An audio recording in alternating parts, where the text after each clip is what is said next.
नमस्कार। जय श्री कृष्ण। आज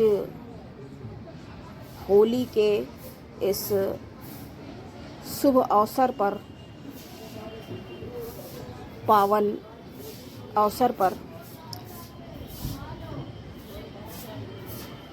आपको एक ही बात कहेंगे कि कहा जाता है, ऐसी जो मान्यता है कि होली के दिन, वो तो एक सॉन्ग है कि दुश्मन भी मिल जाते हैं आपस में, रंजिश और दुश्मनी को भुला के। लेकिन सच्चाई तो ये है कि ये सिर्फ कहने की बातें हैं, क्योंकि दुश्मनी आपकी कितने लंबे समय से चली आ रही है और कितने दिन आपने इसमें और व्यय किए हैं। इस नकारात्मकता के साथ आप निगेटिविटी से भरे रहे हैं, डिप्रेशन में गए हैं, जूझे हैं। तो देखिए, इतना आसान नहीं होता है किसी के भी लिए कि यूं ही किसी को माफ़ कर दिया जाए, क्योंकि माफ़ किया देखिए तब जा सकता है जब कोई आपसे माफ़ी मांगता हो या आपसे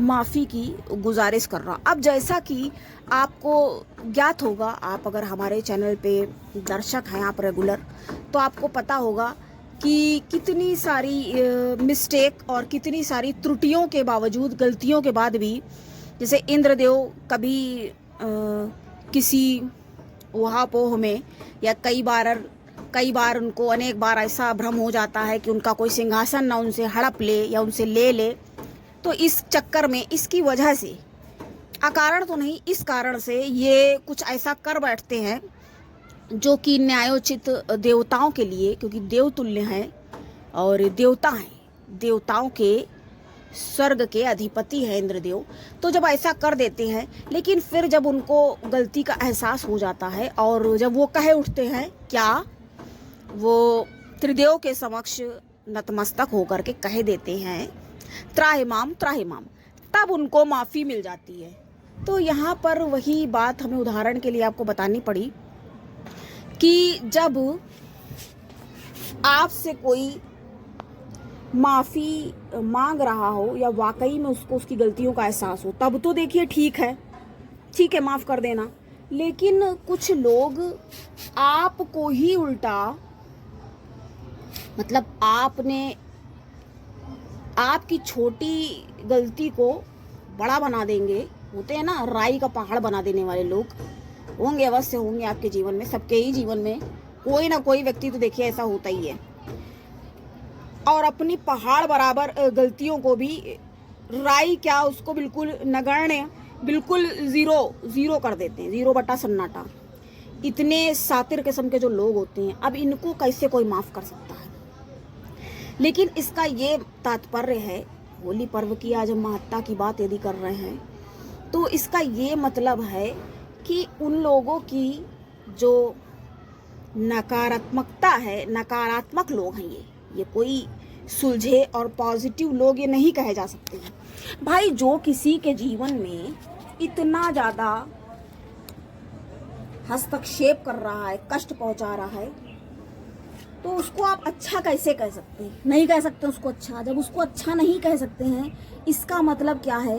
वो आपके जीवन में बुराइयों और खराबियों, गलतियों और कुटिलता से जटिलता और दुष्टता का प्रादुर्भाव करा रहा है। तो ऐसे व्यक्तियों से आपको सावधान रहने की ज़रूरत है।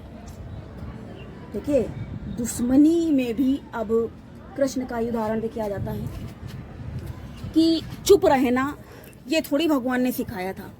अब 5 गांव जब देखिए मांगे गए, भगवान ने स्वयं रखे, राज्य न साम्राज्य, केवल 5 गांव, तब भी जब उनकी बात को नहीं सुना और माना नहीं गया, नकार दिया दुर्योधन के द्वारा। दुर्योधन हालांकि रणनीतिकार तो शकुनी ही था और पूरी पूरा समर्थन राजा धृतराष्ट्र के द्वारा प्राप्त था। तो जब ऐसी स्थिति हुई तो क्या ये थोड़ी बोल दिया था कि माफ़ कर दो। तो कहने का तात्पर्य देखिए ये है, ये तय तो देखिए आप ही कर पाएंगे कि कब किसको माफ़ करना है और कब उसका त्याग करना है और कब दंडित करना अनिवार्य हो जाता है। तो प्रिय दर्शकों, आपको ये स्वयं तय करना है, लेकिन इसका ये मतलब नहीं है कि आप बिल्कुल निगेटिव हो जाएं। अपने जीवन में तो आपको खुशियों को आने देना है, खुशियों का रास्ता खुला रखना है। द्वार जो है खुशियों के, या लक्ष्मी जब आती हैं तो द्वार जब खुला ही रहेगा तभी तो लक्ष्मी माता प्रवेश करेंगी ना, ये तो ध्यान रखना होगा। तो लक्ष्मी माँ के प्रवेश के लिए और साथ में खाली देखिए पैसा ही अगर है तो भी क्या हर खुशी समझ सकते हैं। खुशी के लिए अपने मन की शांति भंग नहीं होने देना ज़रूरी है, क्योंकि खुशियाँ जो हैं वो बाहर से प्राप्त हो सकती हैं, वो क्षण भर की होंगी, किंचित मात्र क्षण भंगुर। तो ये आपको समझना होगा। होली का पर्व है, खाएं। गुजिया हर प्रत्येक घर में ज़रूर उपलब्ध होगी, खाएं। मीठा इसलिए खाया जाता है, मीठे से क्या हो जाता है, खुशी के जो हार्मोन्स होते हैं वो बनने लग जाते हैं, इसलिए देखिए मीठा खाना ज़रूरी है। लेकिन अब आजकल बहुत सारे लोगों को शुगर हो जाता है, तो थोड़ा ध्यान रखने की भी ज़रूरत है कि मीठा बहुत ज़्यादा नहीं खा लेना है। तो खुशी से अपना पर्व मनाएं और ध्यान रखें। बहुत बार देखिए माफ़ किया जा सकता है और बहुत बार नहीं भी। यहाँ हमें लगा इस बारे में बोलना थोड़ा ज़रूरी है, क्योंकि हमेशा यही बोला जाता है माफ़ कर दो। ठीक है, कब तक माफ़ कर दो? 1 गलती, 2 गलती, 3, 4, 10 का आंकड़ा भी 12 का आंकड़ा पार हो गया अब। तो वही बात आ जाती ना, कृष्ण भगवान ने क्या कहा, फिर युद्ध करो। फिर वहाँ से फिर युद्ध ही प्रारंभ हो जाता है, प्रादुर्भाव युद्ध का। और आगे स्वयं फिर भगवान देखिए सारथी हैं, भगवान स्वयं फिर साथ देते हैं, क्योंकि दुष्ट को क्षमा करके क्या हो जाता है, दुष्टता को ही आप बढ़ावा देते हैं। फिर तो दुष्टता को बढ़ावा देना सही नहीं माना जा सकता, दुष्टता को बढ़ावा देना सही नहीं कहा जा सकता है। इसलिए आपको क्या करना है, सबसे पहले अपना ध्यान रखना बहुत ही ज़्यादा आवश्यक है।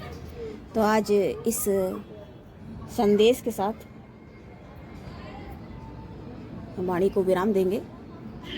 जी हाँ, संदेश ही कहेंगे इसको, शांति संदेश भी। हाँ, अपने लिए तो शांति, अपने लिए तो शांत, और अपने साथ भी तो सहानुभूति रखना ज़रूरी है। कुछ लोग क्या करते हैं, दूसरों के साथ सहानुभूति रखते हुए स्वयं के साथ कोई दया सहानुभूति या ये समझते ही नहीं है कि वो भी कुछ चैन शांति के पात्र भी हैं। तो ये आपको ध्यान रखना होगा, और ये निर्णय आप स्वयं ही कर पाएंगे। दूसरा भाई क्या निर्णय कर देगा आपके लिए? आप जितना स्वयं को अच्छे से जानते हैं, दूसरा कितना आपको जान सकता है? जान लेगा थोड़ा बहुत या काफ़ी कुछ, लेकिन उतना नहीं जितना आप स्वयं को जानते हैं। तो यहाँ वाणी को विराम देंगे और अपना बहुत ख्याल रखें। और हाँ, जिनका भी आज जन्मदिन है उन सभी को जन्मदिन की ढेर सारी बधाई।